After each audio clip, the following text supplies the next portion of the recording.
can you give us an admission tip, maybe one that isn't on your website? Okay, well, I get to go first, so.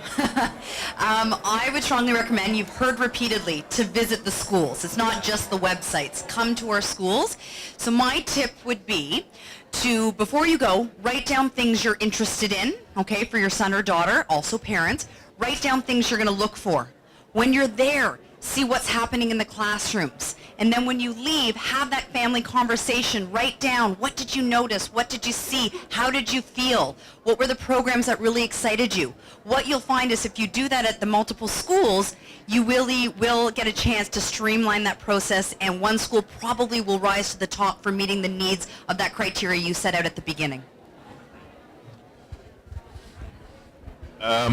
My admissions tip, I'm not sure it's genius, but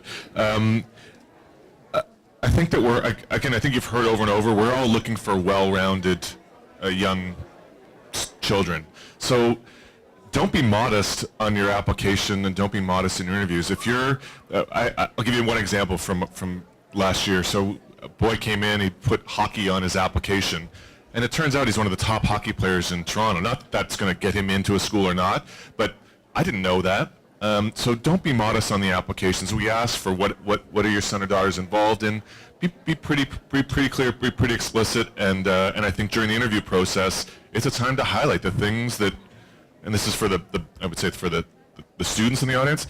I like to hear what you like to do and what you're really good at. So make sure you share that. Don't be modest. We like to hear how good you are. In addition to what's been said, I think the other piece about doing your research about the schools is doing your research about you. What is it that you value in an education, and what are the things that you are looking for in a school? If you're not clear on what your philosophy and what your objectives and what you value in an education is, it's very hard to know, because there's a lot of choice up here and there's a lot of overlap. So you need to come with clarity in your own mind about what is important for you and for your child or children. And it may be different per child, because one child may need a certain type of environment that is not going to be the same for another one. But you've got to be clear on that, because otherwise you will be overwhelmed by everything that is out there, and it all starts to blur together after a while. So the clearer you can be, the easier your decision-making process will be.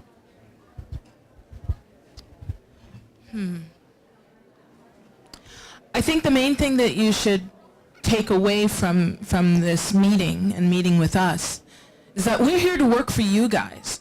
When you call up the school to ask questions, even if it seems inane, it's not necessarily inane. These are important questions that you need to have answered, and we are paid to help you guys, help you make a decision. So if it's going to take 10 minutes or 15 minutes, I've been on the phone for an hour with certain families.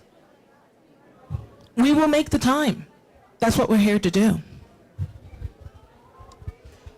I think when the moment arrives for your son or daughter to go in for an interview, the best piece of advice I can give you is let them be them, because we will be us. And like any relationship that's trying to be built, if everybody's not pretty clear at the beginning who and how they are, that can get a little challenging down the road. So don't knock them out trying to get them ready to be something you think we want. Let them be them, we'll be us, and we'll have a way better time as you go through this process trying to sort it all out. I'll piggyback a little bit on Dave's and maybe take a little bit of an angle on that one too. Well-roundedness is a good thing too, but it's also not maybe a good idea that they join 6 things this year. Okay? A, we can see that, and B, there's something to be said about doing 1 or 2 things but having them run deep, because we can build breadth on that as well. So you don't have to go run out and do a whole bunch of things to try and create breadth. Sometimes we can do that, but depth is a good thing too. So I'm just going to add to come visit the school. I think all of us offer private tours and chances for you to come in and have a tour.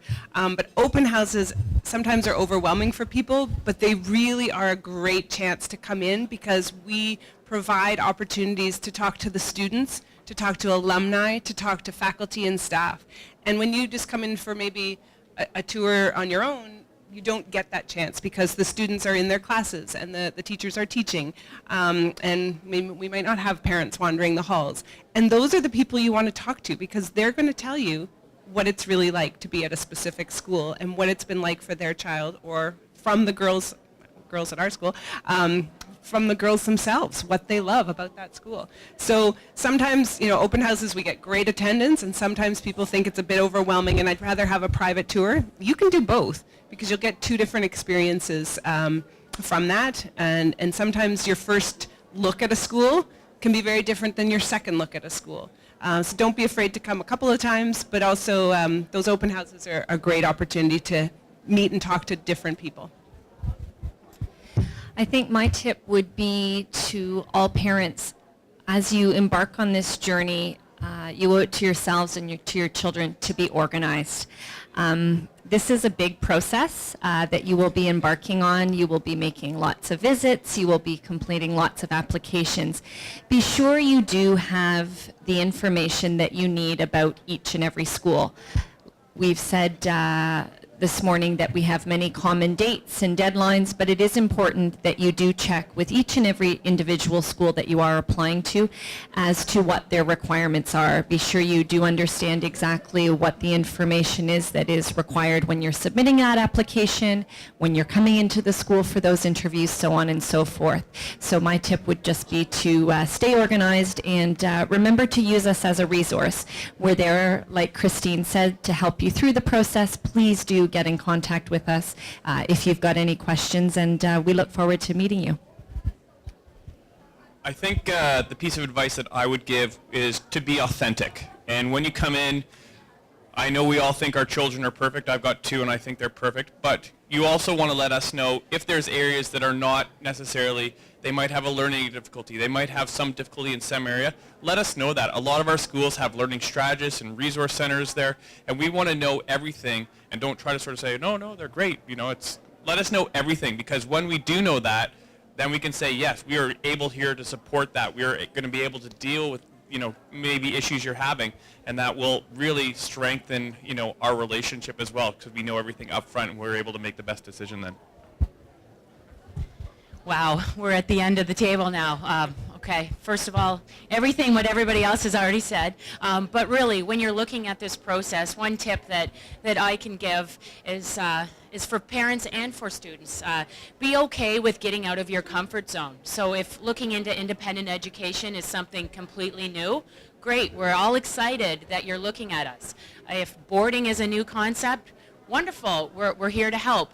There are so many different takes you can have on your child's education. We're really excited about that. So please don't hesitate about stepping out of what's comfortable for you right now, because there could be something else that's even more comfortable that you haven't looked at yet. Okay. Last but not least, save the best for last. I'm going to challenge you to challenge your biases. You probably have some preconceived ideas. You've probably heard the names of some of the schools and you've formed opinions on those schools already, or you've talked with people out in your community, which we want you to do.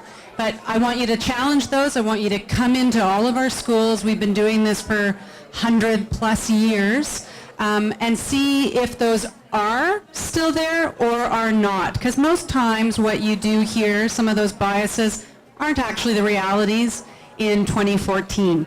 So I challenge you to do that and get into all of the schools as many times as you can. Please check the websites because we all have them listed because we want you there. Thanks.